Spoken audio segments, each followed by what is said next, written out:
बिस्मिल्लाहिर्रहमानिर्रहीम इय्याका नअबुदु व इय्याका नस्तईन। तो गाइस अभी हम सुपरफिशियल फंगल इन्फेक्शन को जल्दी से डिस्कस कर रहे हैं।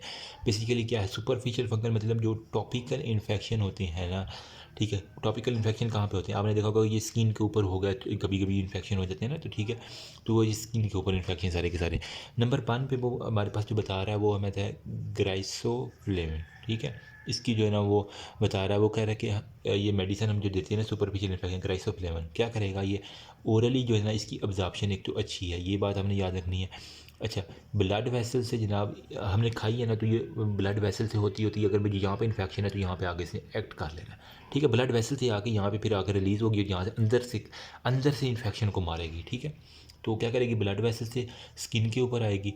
स्किन की जो है ना वो कह रहा है कि हमारे पास लेयर होती है जिसे हम कहते हैं स्ट्रेटम ग्रेनुलोजम, ठीक है। आपने अगर हिस्टोलॉजी में पढ़ा हो तो स्ट्रेटम ग्रेनुलोजम जो होता है ना, इसके अंदर जो होता है ना स्किन की स्ट्रेटम ग्रेनुलोजम, ठीक है। स्ट्रेटम बेजेल स्पाइनोजम ग्रेनुलोजम लूसीडम और कॉर्नियम, जो थर्ड लेयर है ना ग्रेनुलोजम, ठीक है, उसकी ऊपर जाके ये करती है, जिसके ज़रिए वो कैराटीन होता है ना, ठीक है, उसको जाके जो है ना वो डिस्ट्रॉय कर देती है। कौन? ग्राइसोफ्लेविन।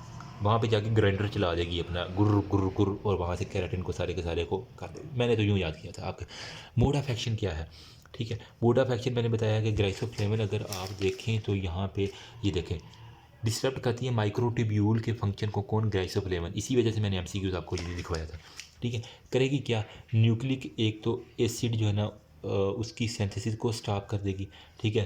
एक तो ये छोटा मोटा काम होगा, लेकिन जो मेजर काम है इसका वो माइक्रो जो ट्यूब्यूल है ना, ठीक है, साइटोस्केलेटन के अंदर माइक्रोट्यूब्यूल, माइक्रोफिलामेंट, इंटरमीडिएट फिलामेंट, तो जो उनमें माइक्रोट्यूब्यूल है ना, इसकी असेंबली नहीं होने देगी, इसको इकट्ठा नहीं होने देगी यूं यूं यूं, ठीक है। जब इकट्ठा नहीं होगी तो फिर क्या होगा, हमारे पास जो ये इन्वॉल्व कहाँ पे होते हैं, हमने पता है ना माइटोसिस के अंदर मैंने पढ़ा था कि माइक्रोट्यूब्यूल आकर इसको इस तरफ खींचते हैं, इसको इस तरफ खींचते हैं, फिर यहाँ से माइटोसिस हो जाती है। जब ये असेंबली ही नहीं होंगे तो नो माइटोसिस, ठीक है। अब माइटोसिस नहीं होगी तो नो सेल डिवीजन, ठीक है। वो अपनी ग्रोथ ही नहीं कर पा रहा फंजाई। कौन? जो कि स्किन के ऊपर था ना, टॉपिकल इन्फेक्शन करवा रही थी। अब ग्राइसोफ्लेविन ने डीएनए की एक तो उसका रोक दिया, नंबर 2 पे हमारे पास माइक्रोट्यूब्यूल जो है ना उसकी असेंबली ख़त्म कर दी। बस मज़ा आया कि नहीं आया बताना यार, ठीक है। फिर क्या होगा, ये ना माइटोसिस नहीं होगी और सेल डेथ हो जाएगी। अब इसके अंदर मज़ीद वो कह रहा है कि इसकी टॉपिकल यूज़ में ना अगर हम करें, ठीक है, अगर इसको हम टॉपिकली भी कहीं कहीं यूज़ किया जाए तो हमारे पास वो हेडेक आ जाता है, ठीक है, नोज़िया हो सकता है और वोमिटिंग हो सकता है, इसीलिए जो है ना हम उसको करते हैं। अब ये एक उसने क्लिनिकल कंडीशन लिखी हुई है जो आपके लिए समझना इंपॉर्टेंट है। वो कह रहा है कि जो पोरफायरियाज के पेशेंट होते हैं ना, इन्हें कभी ना दो, ठीक है। मतलब कि जो हमारे पास पोर फायरियाज के जो पेशेंट आ रहे हैं ना, उसको कभी नहीं देनी आपने ग्राइसोफ्लेविन। उससे पहले हिस्ट्री ले लेनी है कि आपको पोर फायरियाज तो नहीं है, जो भी है ये। अब इसके बारे में मज़ीद डिस्कस नहीं करना चाह रहा, बहुत ज़्यादा हो गया। बेसिकली क्या है, पोर फायरिन जो होता है ना वो रिलीज़ करेगा जो हमारे पास है एंटी कोएगुलेंट होता है, ठीक है। अब अगर ये दे दी तो ब्लड क्लॉट हमारे पास बन जाना है, ठीक है। ब्लड क्लॉट जो होता है ना वो हमारे पास पल्मोनरी एम्बोलिज्म काज कर सकता है। ये बस एक बात आपको पल्ले से बांध दो कि पल्मोनरी एम्बोलिज्म हो सकता है, जिसकी वजह से सारे का सारा होगा। फिर अगर इसको जो है ना हमने एथेनॉल के साथ दे दिया, अगर बंदे ने शराब भी साथ पी ली है और साथ ये एंटी फंगल भी खा ली है, ठीक है, शराबी बंदे ने, तो क्या करेगा, डाई सल्फरन लाइक जो है ना इसको रिएक्शन होना शुरू हो जाएगा। बुक के अंदर इसने लिखा है डाई सल्फिरिन लाइक जो होता है ना वो रिएक्शन आने शुरू हो जाएंगे। मैं दिखा देता हूँ बुक के अंदर। ये देखो यहाँ पे इसने कहा है सिस्टमिक ड्रग में ग्राइसोफ्लेविन में क्या होता है, अल्ट्रा माइक्रोसाइज फार्मूला, ये क्रिस्टल, ये बच्चों वाली मोड ऑफ एक्शन के ऊपर आओ। ये डर्मेटोफाइट जो होती है उसके वो न्यूक्लिक एसिड की सिंथेसिस को रोक रहा था। नंबर 2 पे हमारे पास क्या था कि ये फंजीसेस्टिक था, ठीक है, वो उसकी असेंबली नहीं होने दे रहा। नेक्स्ट क्लिनिकल यूजेज में क्या हमने कहा था, ओरली जैसे स्किन और हेयर के ऊपर एडवर्स फोटो सेंसिटिविटी जो है ना वो गेस्ट्रिक इरिटेशन, मेंटल कन्फ्यूजन ये करवा रहा है। ये पे देखो यहाँ पे griseofulvin decrease bioavailability of warfarin and resulting in decrease anti coagulant. जो भी हमने एंटी कोगुलेंट खाई है ना, ठीक है, एंटी कोगुलेंट उसका इफेक्ट मतलब वारफेरिन खाई है तो उसका इफेक्ट जो है ना ये कौन ये डिक्रीज़ करवा देगा। फिर क्या होगा, जो एंटी कोगुलेंट है ना वो अपना काम नहीं करेंगे, जो क्लॉट ब्लड में बनना शुरू हो जाएंगे, वो क्या करेंगे, वो हमारे पास पल्मोनरी एम्बोलिज्म करवा देंगे। फिर वो कह रहा है कि अगर उसने एथेनॉल के साथ ली है ना तो उसे डाइसल्फाम लाइक रिएक्शन जो है ना वो हो जाएगी। ये वाली बात मैंने आपको बता दी। लास्ट पे हमारे पास आता है टर्बिनाफिन, हाँ, टर्बिनाफिन के बारे में थोड़ी सी बात कर लेते हैं। ये क्या होता है टर्बिनाफिन?